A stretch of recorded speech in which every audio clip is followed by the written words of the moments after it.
tercero y postrero. Bueno, es que ahora, el día de ayer, que estuvimos hablando de varias cosas interesantes, de las universidades, etcétera, al final estaba Vladimir recordando una manifestación cuando votaron a Pajarito Villeda, era presidente ¿Y por de qué le Honduras. dice Pajarito? Sí, no, yo le digo el doctor Villeda Así Morales. le decían. Pero No, bueno, yo no me acuerdo que le dieran Pajarito. Ah, sí, en Pajarito Alajuela Villeda. no le decían así. No, El así le doctor decían. Villeda Morales. Sí, el doctor Villeda Morales. Bueno, yo fui embajador ante Villeda Morales, embajador de Costa Rica. Y tenía plumas. ¿Cómo? Trinaba. No, es que cuando me yo. sacó don Pepe de la ODECA y me dijo, lo nombré, porque ganó Pajarito, él fue el que me lo dijo, y que usted era muy amigo de él. Yo tenía una relación más o menos de amistad, pero no era muy amigo. Pero a don Pepe se le metían ciertas cosas, ¿no? Y me mandó de embajador a Honduras con Villeda Morales. Bueno, en todo caso, yo estaba en la embajada cuando oí al policía que tenía cuidado con una especie de sargento que se le acercó hablándole de un golpe. Y entonces yo paré la oreja, me hice el sueco. Yo era muy, pero muy amigo del ministro de Relaciones Exteriores, que había participado en la guerra del 48 aquí, Alvarado Puerto. Sí. Y entonces lo llamé por teléfono, le pedí una cita y me fui. Y le dije, ve, pónganse vivos porque están planeando un golpe de Estado. ¿Cómo? Digo, sí, así como, pero por favor, acordate que yo soy embajador, yo no tengo por qué meterme en estas cosas, pero soy embajador ante el gobierno de ustedes. Y me ha pasado esto, ¿verdad? Que lo escuché y tal.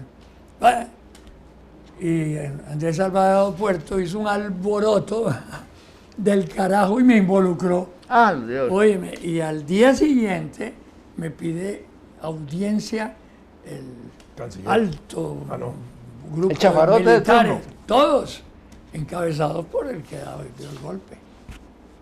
Sí, yo decía, qué tiradora, ¿qué digo? Entonces llegaron, señor embajador, nos hemos enterado de que usted ha denunciado que el grupo militar encabezado por un servidor, y venía otro que le decían, bueno, que era en Águila, realidad- le decían águila. No, es que había otro que fue el que empezó con la vaina. Y el otro, el que dio el golpe, fue un heredero realmente. Pero bueno, no voy a complicar la explicación. Y entonces yo escuché, digo, perdonen, pero no sé de qué están hablando, No, que nos convocó el presidente junto con el canciller y nos dijo que usted había denunciado. Y yo, no sé, perdonen, pero no sé ni de qué me están hablando. ¿Qué papel de tonto que iba a hacer yo? Y yo, el papel de tonto que lo hagan a ellos, que me embarcaron. Entonces hablé, me acuerdo, con don Pepe y le dije, estoy en un problema. Me dijo, no, aguántese, yo hablo ahí con Pajarito. Le digo, ¿cuál Pajarito? Si a Pajarito lo están volando. Bueno, entonces me dijo, bueno, aguántese. En eso ganó Mario Echandi. Y Mario Echandi visitó Honduras y todavía no había sido efectivo el golpe. Entonces yo le conté a Mario toda la vaina. Me dijo, no creo. Villeda es una persona muy respetable y muy respetada y que esto que el otro. Se fue para Costa Rica y 15 días después desapareció Pajarito. Voló. No, lo depositaron ahí en la sabana. Fue en la sabana todavía, Claro, ¿no? aquí lo mandaron. En pijama. En pijama. Acostumbran sí. a mandarlos en pijama, Celaya también. sí. Sí, también, Celaya ¿verdad? también. Sí, claro. Claro, lo que pasa es que los hondureños seguro, esos militares pensaron que el espionaje costarricense era muy eficaz, ¿verdad? ¿Cómo se llamaba el primero de que empezaba a hablar de Yo estaba tratando de recordarlo porque yo... Un coronel sí, muy estaba. conocido, que lo identificaba como con 3 letras. ¿No? ¿Cómo? Con 3 letras, como decir TPA o fulano. pero HDP no era. Más o menos. Esa vez de la traída en pijama del doctor Villada Morales, yo era secretario de Asuntos Internacionales de la Federación de Estudiantes y estaba en funciones de vicepresidente de la federación por una razón puramente fortuita. O sea, el presidente y vicepresidente se habían ido a trabajar al extranjero. Entonces los habíamos sustituido 2 personas que nos llamábamos Fernando los 2. El asunto es que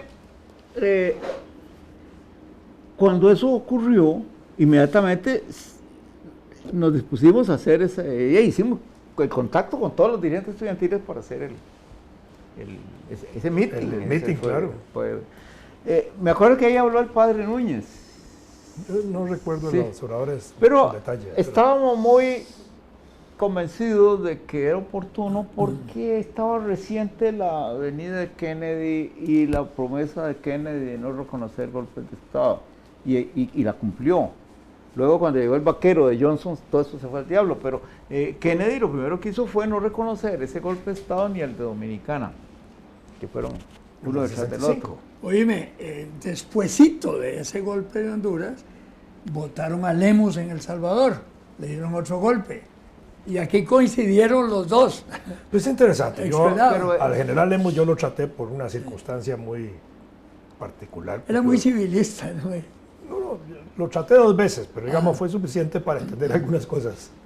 Porque un primo mío se casó con una hija en primer matrimonio de él. Y vivían ahí en San Joaquín de Flores. Y resultó que Lemus, en lo que yo entendí, había hecho una serie de reformas muy importantes de tipo liberal y democráticas dentro del aparato militar salvadoreño, sí, señor, que no se lo aceptaron. Así por es. eso se lo volaron. Así es, exactamente, Sí. exactamente, así fue. Cuando vino, en realidad teníamos mucha confianza, yo me acuerdo de eso claramente, en que el gobierno de los Estados Unidos no iba a reconocer ese golpe de Estado. Y mientras estuvo Kennedy vivo, así fue. El cambio vino cuando lo mataron. Yo era como, ¿cómo le llaman a eso? Ese pajarillo de mala suerte. ¿Cómo es? Yo estaba, oíme, yo estaba en El Salvador. El tijo. No sé. El correcaminos. La piapia. El correcaminos. Yo estaba en El Salvador, en la UDECA, con Lemos, cuando don Pepe me mandó a Honduras, con Villada Morales. Y a los dos se los volaron. Así que soy como la mala hierba. Yo tengo algunos artículos personales del presidente Lemos después de su muerte, entre ellos hasta un aparato fotográfico de esos de 16 milímetros. Pero, y parte de su correspondencia, algunos detalles, libros. Es un tipo muy simpático, Lemos. Y un detalle que recuerdo de ese meeting fue que acuérdese que aquí cambiaron las reglas. Que llegaron, tenga cuidado. Que llegaron unos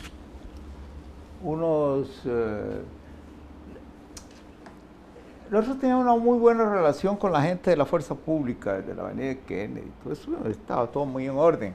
Y a mí me dio mucha pena tener que hacer algo que me parecía innecesario, pero que vinieron unos cabezas calientes a decirme que tenía que hacerlo, y yo era el encargado de aquello. Unos policías, había uno que era oficial, pero eran miembros de la fuerza pública que venían cuidando al doctor Villada Morales, obviamente. Entraron al edificio donde está el Paranifo, pero no se metieron en el salón, sino que estaban ahí afuera, con un montón de... Había mucha gente ahí mismo, ¿verdad? Había tanta gente. Estaba lleno. Sí, estaba lleno y afuera había mucha sí. gente. Y entonces vienen, yo los vi ahí, no me pareció nada raro porque habían venido con Villada Morales. Y vienen estos a decirme que no, que tengo que decirles que ellos no pueden estar ahí por la autonomía universitaria. Esa carambada a mí me parecía idiota porque finalmente estábamos por la misma razón. Sí, claro. Pero claro, bueno, tuve que ir y entonces yo recuerdo que es la única vez, creo, en mi vida que he desplegado dotes diplomáticas porque yo me acerqué y les dije sinceramente, mire, a mí me da mucha pena decirles esto, pero es que ahí hay unos que no me queda más. Y les expliqué, y entonces ellos muy amables. Ah, sí, claro, como dice, se fueron y se plantaron afuera, ¿verdad? Como 20 pasos más allá. La fuente que todavía Y estaba cuando ahí. estaba la fuente, que estaba todavía ahí. Pero esa es una de esas cosas que hace uno que son penosas. Yo decía, son dos ticos comunes y corrientes como nosotros, que están aquí cumpliendo con su deber, sin meterse con nadie. No les di armas en la mano. Sí, claro. Y tener que hacer esta payasada, pero por dicha ellos fueron realmente caballerosos. Y yo incluso tenía ganas de irme a conversar con ellos allá afuera porque seguía con una gran vergüenza. Pero eso es este país, ¿verdad? Y a veces uno se pregunta dónde están los límites de cada cosa, pero es difícil establecerlo, ¿verdad? Yo me acuerdo a don Hernán Garrón, yo lo tenía aburrido porque la universidad estaba abierta, en la época que era ministro y yo rector, estaba abierta. Entonces, de vez en cuando una radiopatrulla se metía, pero era por atolondramiento de los patrulleros, no era... Y simplemente encontraban fácil atravesar la universidad como tanta gente lo hacía, ¿verdad? Sí, claro. Y entonces ya venían los peralocas de la federación. En época de Eugenio Rodríguez, que también era Francisco Barahona Riera, presidente de la federación, entró una radiopatrulla y fue detenida. Fue detenida en el campus universitario. Y entonces tuvo que intervenir el rector y el gobierno y todo el mundo para devolverla. Entonces, cada vez que me avisaban de eso, por dicha la gente de seguridad de la universidad conocía bien el teje y maneje, entonces me llamaban, don Fernando, ahí está, dale, y te llamaban Hernán Garrón y siempre me atendían rápidamente. Entonces, se evitaba un estado de guerra. Sí, claro. No, pero era interesante porque era un espacio vedado para la policía. Sí, claro. Todavía lo sigue siendo. Sí, no, en muchos aspectos. En casi todos los países, ¿verdad? Bueno, acaba de haber un problema muy serio precisamente en Honduras. Ah, sí, claro. Precisamente por eso, porque entró la fuerza pública y se armó una bronca. Y lo peor fue que la rectora fue la que llamó a la fuerza pública. Sí, eso hay que tener cuidado. Y entonces se hizo un lío tremendo. Todavía no sé si ya se resolvió, pero hasta hace poquito estaban en la gran bronca. Horrible, ¿no? Ahora, una cosa curiosa que yo observé, vamos a ver, había un cajero automático dentro de la universidad, creo que están juntos de dos bancos, y había uno de otro banco en el edificio de estudios generales, que ya no existe, está en otra parte. Y ahí entraba un camión de esos de seguridad con guardias armados y nadie decía nada porque era cuestión de plata. Y, claro, ya en no ese era la policía. No, ya en ese entonces yo no era el ejército. Y jamás dije nada, pero me parecía raro. Ahí iba tu sueldo, ¿qué ibas a decir? No, era cajero automático. Ah, ya. Iban a cambiarlas. Claro, eso se hace regularmente, pero yo me ponía a pensar, en otro tiempo es capaz que hubieran armado un pereque porque guardias armados extraños a la universidad. Todavía es peor, claro. Claro, como un ejército privado, claro. Eso yo recuerdo muy bien, por primera vez que vi un conflicto, pero fuertísimo, en la época de Rojas Pinilla, en Colombia, cuando se metieron a la universidad. Y se armó una tangana, pero hubo muertos y todo, fue algo gravísimo. A mi madre le tocó en Entonces decían, es que están violando zonas sacramentales, como son los colombianos, bogotanos. Zonas sacramentales, decía el que después fue presidente Guillermo León Valencia. Pero esa es una tradición medieval, casi medieval, ¿verdad? Esa de la inviolabilidad de la universidad, Sí, claro. incluso bajo regímenes bien terroríficos en Europa existía eso, no estaba así como tan declarada la cosa. ¿Cuántos años tenías tú cuando Rojas Pinilla? Como 11. Eso fue en el 60, por ahí. Rojas Pinilla. Ahí tenía, No, ¿qué? 55, 56. tenía 50. 12 años, 11 años.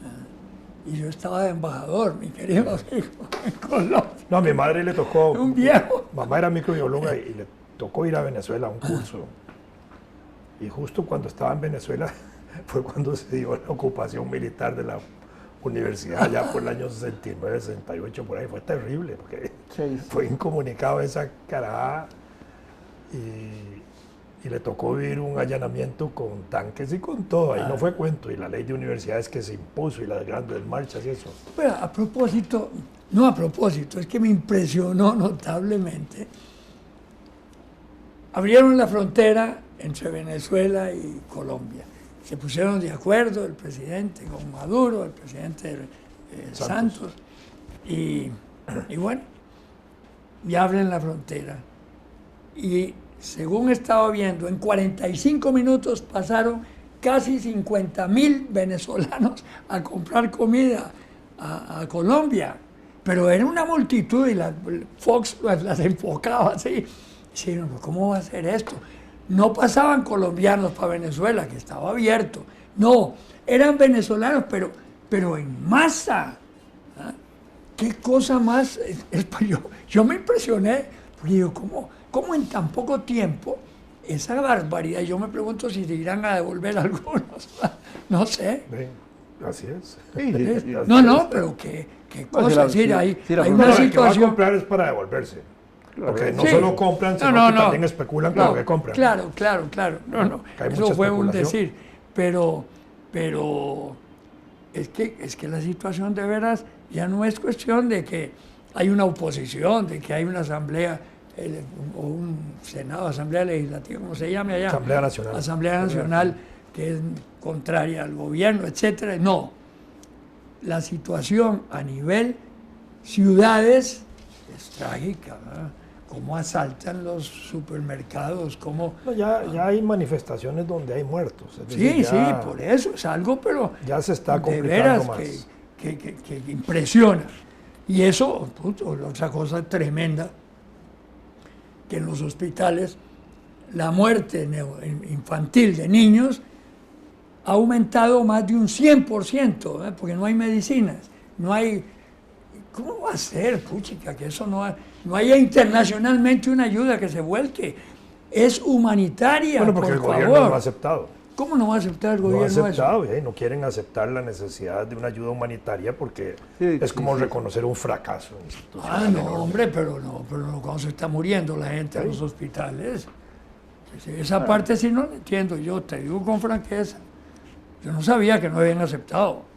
No lo han aceptado. El gobierno, justamente la Asamblea Nacional viene planteando lo de la ayuda internacional humanitaria y el gobierno se ha opuesto a eso porque eso es como reconocer un fracaso económico de todo tipo y entonces no han aceptado. Pero eso es una reacción criminal, con todo respeto, ¿verdad? Porque Más bien el gobierno ahora ha fortalecido el aspecto militar. El 5 de julio, que es el Día de la Independencia, el presidente Maduro volvió a refortalecer el aparato militar, a señalar que se requiere más militarismo en Venezuela, ahora más control y poder militar, y confirmó de nuevo al ministro de Seguridad o al ministro de Defensa, Vladimiro Padrino ahí, que me parece que es interesante eso porque de alguna manera la confirmación del actual ministro es como un voto de confianza al ejército, pero es que también no lo ha podido remover.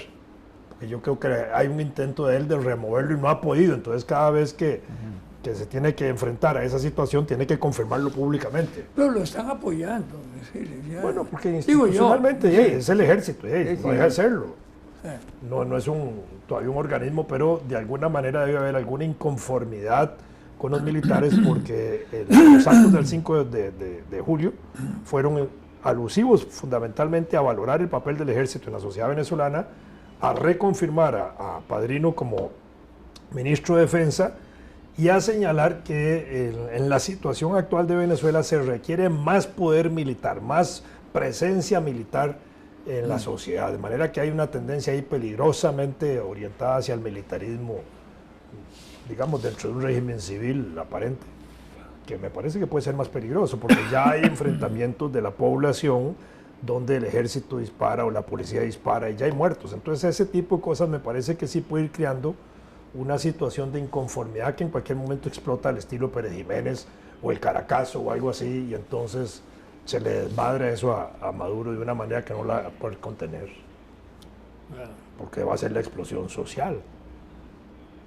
Bueno, yo mi experiencia, mi memoria siempre me ha dicho que tarde o temprano va a ocurrir eso, pero como Sí, que claro. se me ha tardado. No, yo creo que igual, porque- tarde o temprano va a ocurrir, estoy de acuerdo. Estaba viendo otra cosa ahí en la reunión esta de la OTAN, la decisión de reforzar la vigilancia naval en el Mediterráneo para contener la migración de África. Para hacerlo tan cerrado como está ahora en el mar Egeo. Cualquiera dice, bueno, está bien, eso está bien, no, digo, es un hecho que está ocurriendo allá y que entonces puede o no resolverle un problema a Europa con la migración. Pero a mí me parece que en alguna medida eso va a influir en nosotros, porque va a recrudecer también en alguna medida la migración a través del Atlántico. Todo lo que Sí, está claro. pasando y lo que ha pasado, que es producto de problemas en el Medio Oriente, básicamente, y lo voy a decir con toda la boca, es culpa de un señor de apellido Bush, que fue el mentiroso más grande que ha parido la historia americana, que embarcó a los Estados Unidos en una guerra Y al mundo. estúpida, No, y también- embarcó a los ingleses, que No, no son embarcó, tan no. problemáticos. Embarcó. Bueno, eso es lo que él va a Embarcó, entender. no, el cinismo Perdón. Tony Blair Bueno. no tiene nombre. Bueno, es porque que ahora los ingleses están diciendo... Sí, después no, de lo están acusando. no me acuerdo cuántos miles de páginas del informe demuestran que todo era mentira. Sí, claro. Y Tony Blair dice que no se arrepiente. Claro, No, se hizo católico para ver si No, pero Tony Blair dijo en declaraciones a Fox, a BBC, dijo que todos los informes que él tenía eran producto de la inteligencia americana. Por amor de Dios, ellos no tenían el foreign Pero clerk. usted vio la carta autógrafa donde le declara casi amor a Bush. ¿La viste? No. Bueno. Es que eso es lo que No, pasa. sí fue un relajo eso. Es como ahora que vergonzoso. veo a gente en Facebook preguntando, ¡qué horror! Nadie se conmueve tanto como se conmovió por los atentados en Bruselas y en París, ahora que ha habido unos peores en Bangladesh y en Irak, ¿verdad? Sí, sí. ¿Será que una vida vale más si es europea que si es... Y que eso lo dijo nuestro expresidente, Abel Pacheco. Si yo tengo que escoger entre la vida de un niño árabe y un niño norteamericano, escojo la del norteamericano. Yo no veo claro. eso, no. Sí, claro. lo digo. Claro, Sí, eso claro. lo digo. Bueno, no me acordaba yo de eso. Todo Por un eso médico, estuvo- ¿ah? Bueno. Oye, otra bronca, ya vamos a aterrizar, Por eso que se ha apoyó armado es la declaración de Bush elogiando a Saddam Hussein, que era el mejor gobernante que había tenido. No, hombre. Claro, ¿De veras? sí. ¿A dónde dijo Y eso? ¿cómo? Públicamente en uno de los discursos, a propósito de todo lo que estaba pasando, que le echó la culpa a Bush nuevamente, claro. ¿Pero Y eso lo dijo quién? A Trump. Trump. ¿Quién te dijiste, es Bush? que no te equivocas. No, Trump.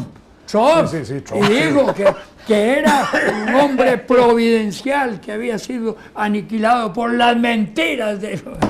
Bueno, pero ya están reconociendo en los Ya. Estados Unidos que era mejor Hussein que cualquier otro posterior. Claro, Sí, claro. claro, bien, si Lo mismo que Gaddafi, se que destruyó los el país, posteriores. totalmente. Se como- acabó, ra.